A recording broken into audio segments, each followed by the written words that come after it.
చాలా క్లియర్గా డీటెయిల్డ్గా ఎంత అవసరం అనేది చెప్పారు సార్. మరి ఇంత ఇంపార్టెంట్ పోస్టులు అయినప్పుడు వీటిని చదవాలంటే ఏ బుక్స్ వాళ్ళందరూ కూడా కన్సిడర్ చేయొచ్చు అంటారు? డిగ్రీ నుంచి కూడా చదవాలని చెప్తున్నారు.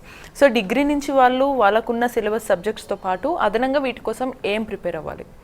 సాధారణంగా డిగ్రీ అయిపోయిన తర్వాత వాళ్ళు అనుకున్నటువంటి రంగంలో ఉద్యోగం తెచ్చుకోవాలని ప్రయత్నించి విఫలమై ఇప్పుడు ఇంకే చేయొచ్చు, ఇంకేమీ మన అవకాశాలు ఉన్నాయి అని వాళ్ళు ఆలోచించినప్పుడు అప్పుడు బ్యాంకింగ్ రంగమే బాగుంటుందేమో అని డిగ్రీ అయిపోయిన 3-4 ఏళ్ళకి ప్రిపరేషన్ స్టార్ట్ చేసిన వాళ్ళు ఉన్నారు.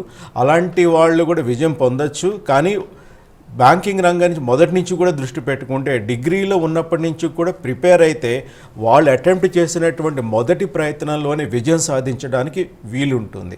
సో డిగ్రీ నుంచి చదవాల్సిన అంత సిలబస్ ఎక్కువ అని నేను చెప్పట్లేదు, కానీ డిగ్రీ నుంచి చదివితే మనకి మొదటి ప్రయత్నం అంటే డిగ్రీ తర్వాత ఎటువంటి గ్యాప్ లేకుండా వాళ్ళకి మొదటి ప్రయత్నంలోనే ఉద్యోగం వస్తే వాళ్ళు బ్యాంకింగ్ కెరియర్లో టాప్ వరకు అంటే చైర్మన్ వరకు కూడా వెళ్ళడానికి వీలుంటుంది.